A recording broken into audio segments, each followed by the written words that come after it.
Molly's kitchen in Ireland. അയർലൻഡിൽ മോളുടെ അടുത്താണ്. മോളുടെ പിള്ളേർ ഒക്കെ സ്കൂളിൽ പോയിരിക്കുന്നു. മോളും ഹസ്ബൻഡും ഡ്യൂട്ടിക്ക് പോയി.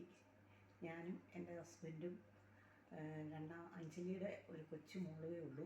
മോളെ ഉറക്കിയിട്ട് ഞങ്ങൾ സ്കൂളിൽ നിന്ന് പിള്ളേർ വരുമ്പോഴത്തേക്കിന് അവർക്ക് ഇച്ചിരി ബിരിയാണി ഉണ്ടാക്കുകയാണ്. 10 മിനിറ്റ് കൊണ്ട് നമുക്ക് പെട്ടെന്ന് ഉണ്ടാക്കാവുന്ന ഒരു ബിരിയാണിയുടെ റെസിപ്പി ഞാൻ പറഞ്ഞു തരാം. എല്ലാവർക്കും ബിരിയാണി ഉണ്ടാക്കാൻ അറിയത്തില്ലാത്തവർക്ക് വരെയും ഉണ്ടാക്കാവുന്ന ഒരു സംഭവമാണ്. നമുക്കാദ്യം നോക്കാം. ആദ്യമായിട്ട് നമ്മളിതിന് റൈസ് ശരിയാക്കി എടുക്കണം. 3/4 വേവേ ആകാവുള്ളൂ. അതായത് നീളമുള്ള അരിയാണ് നമ്മൾ എടുത്തിരിക്കുന്നത്. ആ അരിയുടെ തിളച്ച വെള്ളത്തിൽ അരി കഴുകിയിട്ട് അതിനകത്ത് പട്ട, ഗ്രാമ്പു, ഏലക്ക, അല്പം ഓയില്, ഉപ്പ് ഇതിട്ട് നമ്മൾ വേവിച്ചെടുത്ത ചോറാണ്. പിന്നെ ഇതിൽ ചേർക്കുന്നതിനായിട്ട് കാഷ്നട്ടും സവോളയും മുന്തിരിങ്ങായും നമ്മൾ വറുത്ത് വെച്ചിട്ടുണ്ട്. മല്ലിയില, പുതിന ഇല ഇത് അരിഞ്ഞു വെച്ചിട്ടുണ്ട്. ബട്ടർ എടുത്ത് വെച്ചിട്ടുണ്ട്. ഇതിന് കളർ കിട്ടുന്നതിന് അല്പം മഞ്ഞൾപ്പൊടി എടുത്ത് വെച്ചിട്ടുണ്ട്. പിന്നെ ഒരു പാത്രം ഇത് ശരിയാക്കി വെച്ചിരിക്കുന്നു.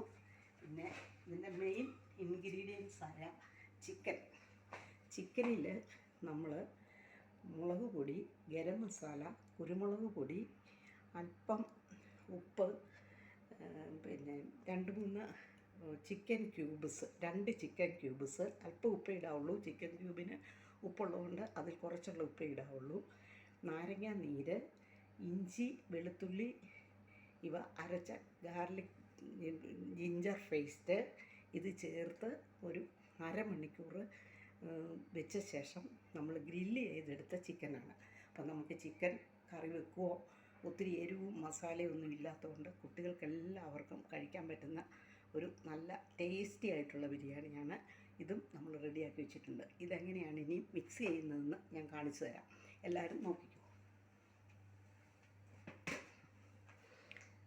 ആദ്യം നമ്മൾ ഒരു വലിയ പാന് അടുപ്പിൽ വെച്ച് അതിലേക്ക് ഒരു 2 സ്പൂൺ ബട്ടർ ഇട്ട് കൊടുക്കുന്നു. അടിയിൽ നല്ലപോലെ ബട്ടർ ഇട്ട് കൊടുത്തില്ലെങ്കിൽ അടിക്ക് പിടിക്കാനുള്ള സാധ്യതയുണ്ട്.